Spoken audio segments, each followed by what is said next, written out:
Poder filmar una película que llega al público es el sueño de todo director de cine. Ahora, ¿qué pasaría si luego de haber escrito, dirigido y montado la película sea tan ácida que la propia productora decidiera boicotearla? Esto es lo que le pasó a Idiocracia, la comedia distópica de Mike Judge, el creador de Beavis and Butthead, que plantea un futuro tan estúpido pero que cada día se parece más a la realidad que vivimos hoy en día. En una era dominada por las redes sociales y la inteligencia artificial, que nos hace preguntar si el futuro que imaginó Mike Judge está más cerca de lo que él pudo alguna vez haber imaginado. La idea nació a partir de una experiencia personal. Él y su familia esperaban haciendo cola para entrar en un parque de diversiones y vieron a un grupo de adultos insultándose, peleándose por un lugar en la cola frente a sus hijos. Esto les llevó a preguntarse qué pasaría si el futuro, en vez de ir hacia una sociedad utópica al estilo 2001, una odisea en el espacio, el mundo fuese para el otro lado, con la gente volviéndose más estúpida día a día,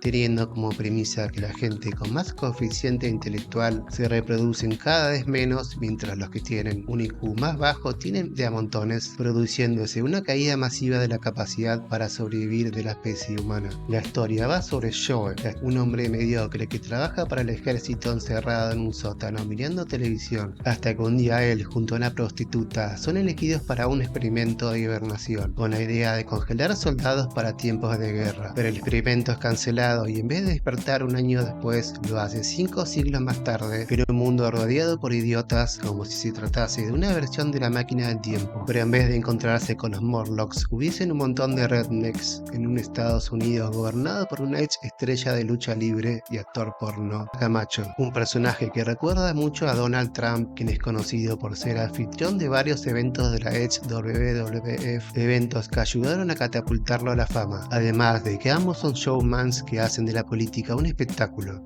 recurso que más de un político usa hoy en día,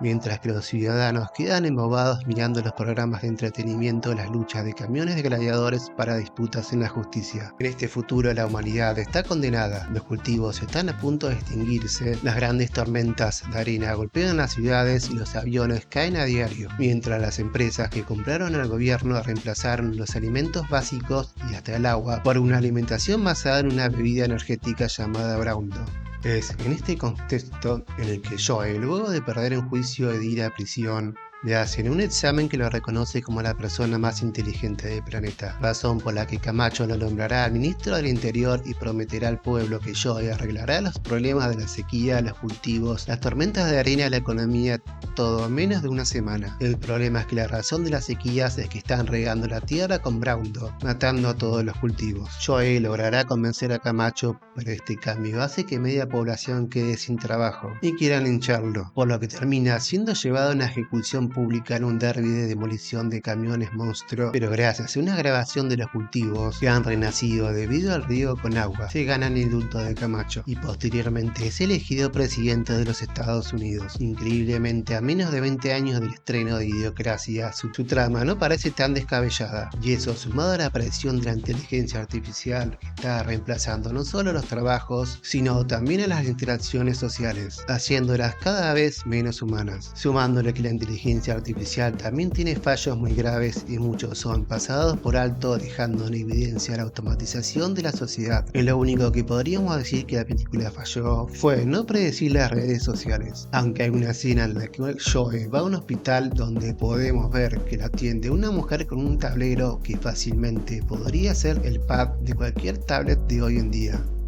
Y el entretenimiento ultra estúpido no difiere mucho al que populan tanto en las redes o incluso en las películas más taquilleras de las grandes marcas. A pesar de tenerlo todo para triunfar, el uso de marcas reales dentro de su propia sátira, incluyendo marcas como Starbucks o hasta la misma Fox, haría que Idiocracia apenas tenga un estreno limitado en algunos cines y sin publicidad alguna, siendo boicoteada desde antes de su estreno. Pero con el tiempo la película ha ganado relevancia y un buen grupo de fans.